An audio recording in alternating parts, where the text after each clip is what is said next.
Bonjour à tous, aujourd'hui je vais vous proposer une recette de gyoza maison à la dinde, assez basique, assez simple, avec en ingrédients 200 g de farine à gyoza, 15 centilitres d'eau, donc là c'est que pour la pâte, et de l'eau bouillante. En farce, donc 200 g de dinde, moi je l'ai mis avec du sel, de la fleur de sel de Guérande, bien évidemment, des 5 baies et du persil du jardin. Et la sauce pour la farce, donc de la sauce soja, une cuillère à soupe, de l'huile de sésame, une demi-cuillère à soupe, une cuillère à café de sucre en poudre. Vous pouvez également rajouter du gingembre frais coupé en petits morceaux et également du bouillon de volaille asiatique. Malheureusement, je n'ai pas ces deux ingrédients-là, donc je fais avec ce que j'ai. Donc pour la pâte, nous allons avoir besoin de 200 g de farine et de 15 centilitres d'eau bouillante que je suis en train de faire bouillir dans la bouilloire. Voilà, une fois que nous avons ajouté l'eau à la farine, je vous conseille de mélanger en premier lieu avec la fourchette parce que déjà c'est très très chaud et que du coup vous n'allez pas pouvoir y mettre les mains. Et une fois que ça sera un peu refroidi, il faudra justement mélanger avec les doigts. Et donc maintenant, il faut pétrir à la main et en faire une jolie boule qu'on laissera poser pendant 1 heure. Voilà, notre boule est terminée, donc je vais la couvrir d'un torchon et je vais la laisser reposer pendant 1 heure. Pendant ce temps-là, on va s'occuper de la farce et de la sauce pour la farce. Concernant la garniture, ici j'utilise de la dinde parce que j'ai pas de poulet, donc du coup ce qui ressemble le plus c'est de la dinde. Par contre, il est conseillé de faire une partie viande, une partie crevettes. Malheureusement, je n'ai pas de crevettes. Confinement oblige, on reste à la maison parce que ce n'est pas vital. Donc du coup, la farce sera spécialement à la dinde. Donc là, je vais couper la dinde en morceaux. Donc voilà, une fois que ma dinde est coupée, je vais la passer dans l'adapta-chef. Moi, j'aime beaucoup l'adapta-chef, je trouve très très bien euh, pour couper la viande. Franchement, ça fonctionne très bien, j'ai jamais eu de soucis. Et ça va assez vite quand la viande est de bonne qualité. Donc je prends les morceaux, j'en dispose plusieurs, hein, vous voyez comme ça dans l'adapta-chef. C'est sûr si vous avez un robot électrique c'est bien plus pratique et plus rapide, mais bon, c'est pas grave.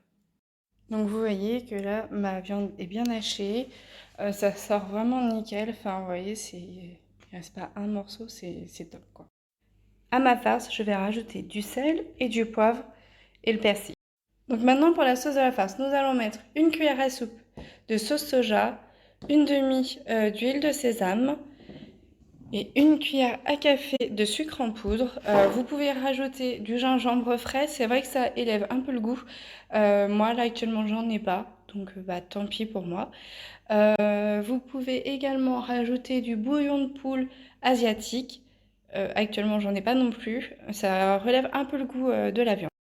Donc là, maintenant, vous allez pouvoir mettre la sauce avec la viande. J'aime bien la préparer pendant que je laisse la pâte reposer car ça me permet de laisser reposer également ma viande et donc qu'elle s'imprègne vraiment de la sauce et qu'elle garde un peu plus le goût parce que sinon on perd un peu plus de sauce au niveau de la cuisson. Et voilà, donc une fois que la sauce est mélangée à la viande, je laisse reposer le temps qui reste pour la pâte et je ferai l'assemblage juste après. Ah, y est, ma pâte a reposé 1 heure. Donc, je la découpe. La voici. Donc là, je vais pouvoir la prendre, la mettre sur le plan de travail. Mais avant, on va fariner le plan de travail. Donc voilà, là, j'ai préparé ma pâte. Donc, vous voyez, c'est un rouleau. J'ai préparé de l'eau pour pouvoir fermer la pâte. Ma farce, la cuillère à soupe. Et donc, je vais en profiter pour vous montrer. Donc, moi, j'utilise cette spatule-là pour couper. Donc, voilà à peu près la taille. Hop. Et donc là, j'en fais une petite boule que je vais aplatir à l'aide du rouleau à pâtisserie. Donc voilà, là vous voyez, j'ai aplati ma pâte. Elle est vraiment très très fine, hein, comme vous pouvez le constater. Donc là, je vais utiliser l'emporte-pièce pour la couper. Donc, le but, c'est pas que le bout qu'on a coupé fasse vraiment que l'emporte-pièce. Ça peut déborder, puisqu'après on réutilisera les restes. Donc là, j'appuie. Donc vous voyez là, j'ai bien ma pâte que je mets à côté, que je vais farcir et fermer. Voilà à peu près la quantité de farce à mettre, vraiment une petite pointe, je dirais, de la cuillère à soupe. Donc pour fermer le gyoza, j'humidifie que la moitié, pas besoin, pardon, des deux. Et je vais fermer. Donc, là, j'appuie bien et je vais le former après. Voici mon premier gyoza de près, je vais répéter les manœuvres et normalement je vais à peu près en avoir une trentaine à la fin. Et voilà, pour ma part, j'ai fini de modeler mes gyozas. Donc là, nous allons les congeler pour les consommer plus tard, mais après vous pouvez les manger tout de suite, il n'y a pas de souci. Je vous mettrai la cuisson en commentaire.